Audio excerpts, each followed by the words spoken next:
अस्सलाम वालेकुम। माशरती और रोमानी तहरीरों पर मबनी मेरे अफ़सानों, कहानियों और नावल का सिलसिला बाग़ीचा इश्क़, जिसमें आप सब सुन रहे हैं मेरा पहला नावल ज़र्द फ़िज़ा की ओर से झाँक रही है। बहारी शबीरुत और राजा इस नावल की 7वीं किस्त सुनिए। रुमाना बेगम जानती थी सबाहत किस कदर हसास तबीयत है, और हाज़िम और ज़ाविया के लिए तो सबाहत वैसे ही किस कदर हसास रही थी। शफ़क़त, लाड और प्यार का बर्ताव था कि दोनों भी अपनी पप्पो जानी से बेहद करीब थे। मुझे याद है बचपन में हाज़िम और ज़ाविया को ज़रा सी चोट लगती तो सबाहत रोती तुम थी, बीमार होते तो तुम सारी रात उनके सराहने बैठी रहती, और मुझे अंदाज़ा था अभी भी तुम छुप छुप कर रोती जा रही होंगी। रुमाना बेगम आहिस्तगी से दबे बाउंड के कमरे में आई थी और यही नहीं उनके पीछे भी आकर खड़ी हो गई थी।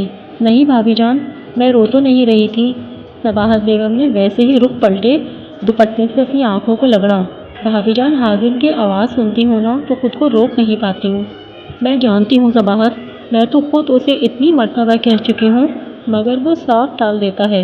तकरीबन 9 साल होने को आ रहे हैं, वापसी का नाम ही नहीं ले रहा। साकिब भी तो उन्हें कुछ नहीं कहते ना। तुम तो जानती हो सबाहत, हाज़िम और ज़ाविया दोनों ही साकिब के कितने लाडले हैं। जी भाभी जान, मैं जानती हूँ, और हाज़िम और ज़ाविया ही क्या, शाज़िम भी तो सबके लाडली है। हाँ मगर सबाहत, शाज़िम और ज़ाविया बिल्कुल ही एक दूसरे से मुख्तलिफ हैं। समझो तो दिन रात का फ़र्क है। शाज़िम बहुत समझदार और सुलझी हुई बच्ची है, तुम्हारी बेटी जो है। रुमाना बेगम मुस्कुराई।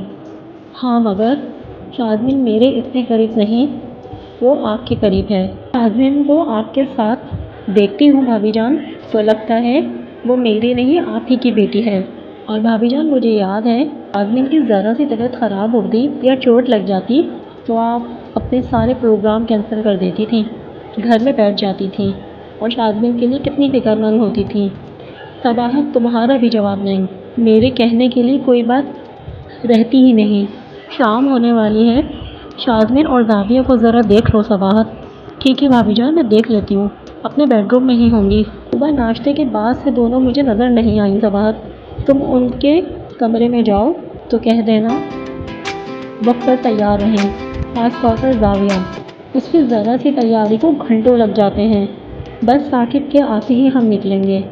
सुबह फिर साकिब का ऑफिस भी है ना, और बता रहे थे कल सुबह उनकी बहुत अहम मीटिंग भी है। जी भाभी जान, और सबाहत तुम भी रेडी रहना। रुमाना बेगम ने ताकीदन उन्हें फिर जताया। जानती थी ना सबाहत को लेकर निकलना किस कदर मुश्किल काम था। सबाहत शादी के महज 4 साल के बाद ही बेवा हो गई थी। अब अम्मी जान और साकिब जाकर उन्हें और उनकी मम्मी की बेटी को इस घर में ले आए थे। इज्जत के दिन भी सबाहत ने इसी घर में गुजारे। और फिर कितना अम्मा जान ने चाहा था सबाहत फिर से शादी कर लें, अपने घर बसाए, नई जिंदगी शुरू करें, मगर सबाहत राजी ही नहीं हुई। मिलने जुलने वालों ने, रिश्तेदारों में से भी कितने ही लोगों ने ख्याल जाहिर किया। खुद रोमाना की दोस्त निगार के भाई ने भी तो ख्वाहिश का इजहार किया था, कितनी ही मरतबा घर भी आए थे, शाज़िम को कबूल करने पर भी आमादा थे, मगर लाख अम्मी जान के समझाने पर, साकिब भाई और रुमाना बेगम के इसरार पर सबाहत नहीं मानी। उन्होंने तो जैसे अपनी ज़िंदगी के इस बात को ही बंद कर दिया था। मैं चाहती हूँ तुम फिर से आबाद हो जाओ। जहन ने यादों की जानिब करवट ली तो माजी में गुजरे हुए जाने कितनी ही लम्हे और पल उनकी आँखों में आकर ठहर गए। अम्मी जान की आवाज़ उनकी समातों से टकराई। तुम अपना घर बसा लो। वो भी कितनी तमन्ना थी। नहीं अम्मी, अब मैं ये नहीं कर सकती। इकबाल के जाने के बाद किसी और के लिए अपने सोचना भी नहीं चाहती। बेटी, ये सब किस्मतों के फैसले होते हैं, और औरतें बेवा भी हो जाती हैं, तलाक भी हो जाती हैं, मगर इंसान की ज़िंदगी महज किसी एक नुक्ते पर तो नहीं रुक जाती, आगे सारी ज़िंदगी पड़ी होती है। ज़िंदगी में हमें बहुत सी आजमाइशों का, इम्तिहानों का सामना करना पड़ता है। हम टूट जाते हैं, लेकिन बेटी हमें फिर से अपने लिए, अपनी ज़िंदगी के लिए सोचना ही पड़ता है। अभी तुम्हारी उम्र ही क्या है। हाँ, अगर बुढ़ापे में शरीके हयात साथ छोड़ जाए तो वो और बात है, तब सफ़ेद बालों के साथ बच्चे सफ़र हयात भी तमाम हो ही जाता है। मगर सबाहत बेटी, तुम अभी जवान हो, जो होना था हो गया, और अब इस बच्ची का भी तो सोचो।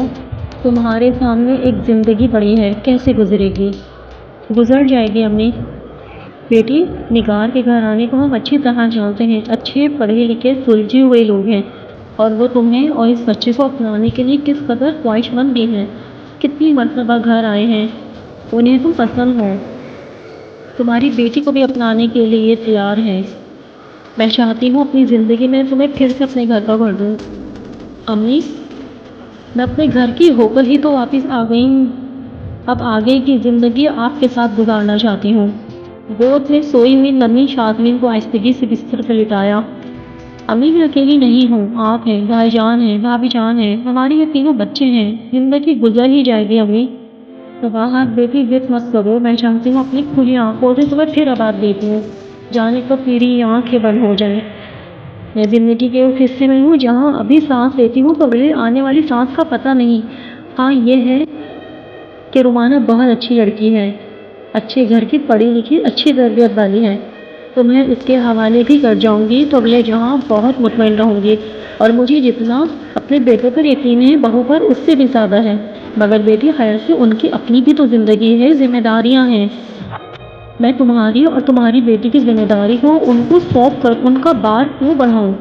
اور کل کلا کوئی کمی ہوئی تب تمہیں گلہ ہوگا، تمہاری یہ بچی بڑی بھی ہوگی، اس کو بیانہ بھی ہوگا، کوئی کمی رہ گئی تو تمہارے دل کو بھی ملال رہے گا۔ امی جان ملتجی نظروں سے اسے دیکھ رہی تھی۔ امی جان، آپ نے مجھے اپنی کتنی ساری دعاؤں کے ساتھ گھر سے رخصت کیا تھا نا؟ دیکھیں آج واپس آپ ہی کے پاس آ گئی ہوں۔ زندگی سے شریک حیات کا ساتھ چھوٹ گیا، اقبال کے گھر والوں نے مجھے اور اس ننھی سی بچی کو گھر سے نکال دیا، میرا شوہر اور اس کا باپ اس دنیا سے گیا، یہ صدمہ اپنی جگہ، مگر اس گھر سے بے رحمی سے نکال دیا جانا، یہ دکھ میں کبھی نہیں بھول سکتی۔ قسمت کے لکھے ہوئے کو قبول کرنے کے سوا اور چارہ ہی کیا تھا میرے پاس، سو صبر کر لیا۔ امی جان، جیسے ابھی صبر کر لیا ہے آگے بھی صبر شکر کے ساتھ زندگی گزار لوں گی، اور بھائی جان بھابھی جان سے کیا گلہ کروں گی، انہوں نے تو مجھ بے سہارا کو سہارا دیا ہے، میری اس بچی کو اپنے سینے سے لگایا ہے اپنی اولاد کی طرح۔ امی، زندگی میں اگر کمی بھی رہی تو گلہ نہیں کروں گی، آپ اور بھائی جان بھابھی جان تو میرے محسن ہیں، میں ساری زندگی احسان مند رہوں گی امی جان۔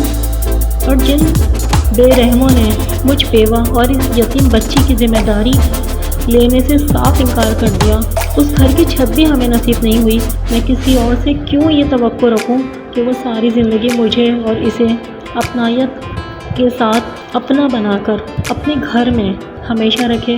اور اگر امی ایسا نہیں ہوا پھر میں کہاں جاؤں گی؟ ان کی آنکھیں بھیگ رہی تھیں۔ آپ کو میری یہ قصہ کیسی لگی؟ اپنی رائے کا اظہار لائک کمنٹ کی صورت میں ضرور کیجیے گا، چینل کو سبسکرائب کیجیے گا، بیل آئیکن کو پریس کیجیے گا، میری ویڈیو کو شیئر کیجیے گا۔ اپنی ذات کو رکھیے اپنے سارے ہی رشتوں کے ساتھ بہت پیار سے جوڑ کر۔